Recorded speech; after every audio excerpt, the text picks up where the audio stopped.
जुनैन का blood group खास और वह नपुंसक था। उत्तराधिकारी बनने के लिए उसने दुनिया भर में अपना ब्लड ग्रुप खोजा। आखिरकार उसे सफलता मिली और दुर्लभ ब्लड ग्रुप वाली तांग तांग उसकी नजर में आई। बीमार माँ के इलाज के लिए तांग तांग ने यह शादी स्वीकार कर ली। सुहागरात पर शेन जुआन से मिलने पर उसने पाया कि वह बेहद नरम दिल है और उसे बड़ी बहन पुकार रही है।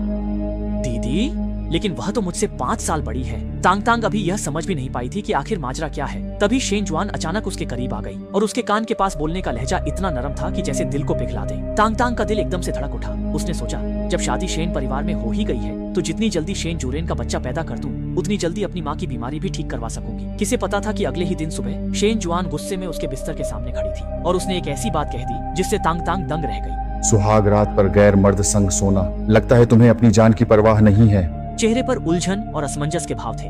कल रात तो साफ साफ उसी के साथ बिताई थी, लेकिन जैसे ही उसने ये बात कही, शेन जुआन ने गुस्से में उसका गला पकड़ लिया। उसकी याद में तो कल रात वह खुद स्टडी रूम में सोई थी और तांग तांग के लिए कभी कोई चाहत महसूस नहीं की थी। तांग तांग ये सुनते ही हैरान रह गई। ये पहली बार था जब उसने किसी को ऐसे मुखरते देखा। सच जानने के लिए वह उसे चूमने लगी, पर शेन जुआन ने कोई प्रतिक्रिया नहीं दी। तभी उसे एहसास हुआ कि शायद कल रात का आदमी सच में वह नहीं थी। अपने शक को दूर करने के लिए वह देखना चाहती थी कि शेन जुआन के एब्स पर वह निशान है या नहीं। जैसे ही वह कमीज के बटन खोलने ही वाली थी, शेन जुआन ने घृणा से उसे रोक दिया। तुम्हें दिलचस्पी नहीं थी और तुम जैसी बदचलन औरत, मैं तुम्हें 3 दिन देती हूँ, उस पराये मर्द को लाओ, मैं उसके पेट का स्ट्रॉबेरी निशान मिटा दूंगी,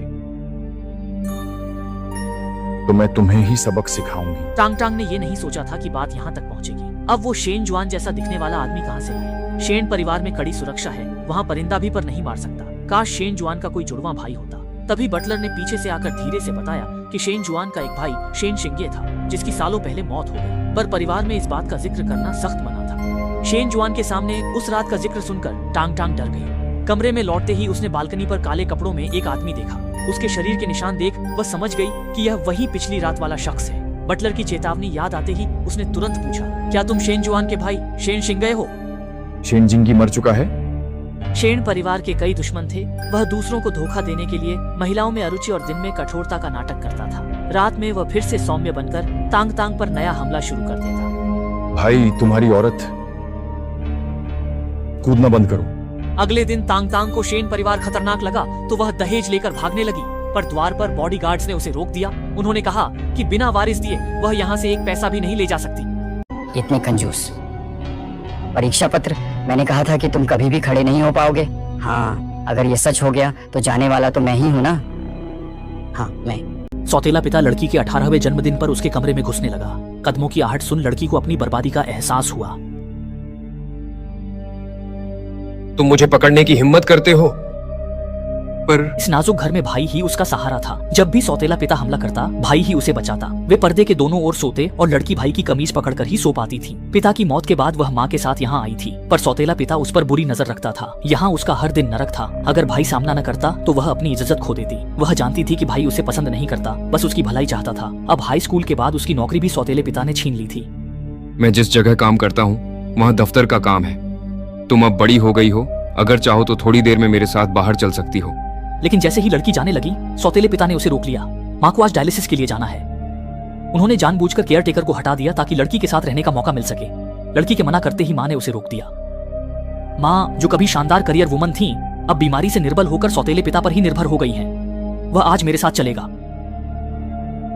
घर में अस्थायी रूप से बोलने का अधिकार महिला मुख्य पात्र ने अपनी ताकत से हासिल किया है।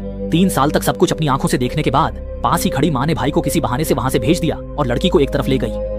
असल में सौतेले पिता के लड़की के प्रति इरादों को माँ अच्छी तरह समझती थी, लेकिन वह न सिर्फ इसे रोकती नहीं बल्कि खुद भी उसका साथ देती है। माँ को उम्मीद थी कि लड़की सौतेले पिता की मांगे मान लेगी, क्योंकि सिर्फ तभी वह उसके अत्याचार से बच सकती है। भारी बर्फबारी में माँ ने लड़की से कहा कि बाहर ज्यादा दूर मत जाना, तुम्हें एक बार घर जरूर आना होगा। इसे मेरी परवरिश का बदला समझ लो, ठीक है?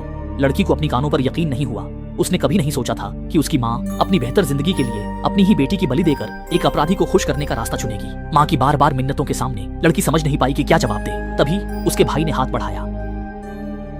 उस पल ऐसा लगा मानो एक तेज हवा में उड़ता पतंग सारी पीड़ा को अपने साथ ले जा सकता है। दोनों जैसे ही कंपनी पहुंचे, भाई का पीछा करने वाली लड़की सामने से आ गई। वह कंपनी के मालिक की बेटी थी और उसने खुद अपने हाथों से भाई के लिए नाश्ता तैयार किया था। लड़की एक पल में उदास हो गई। क्या वे दोनों पहले से ही काफी समय से साथ हैं? इतना ही नहीं, ग्रुप की बेटी ने भाई के लिए खास तौर पर सबसे अच्छी जगह वाला एक अपार्टमेंट भी चुना, जो उसे कंपनी के बेस्ट सेल्समैन बनने के इनाम के तौर पर दिया गया।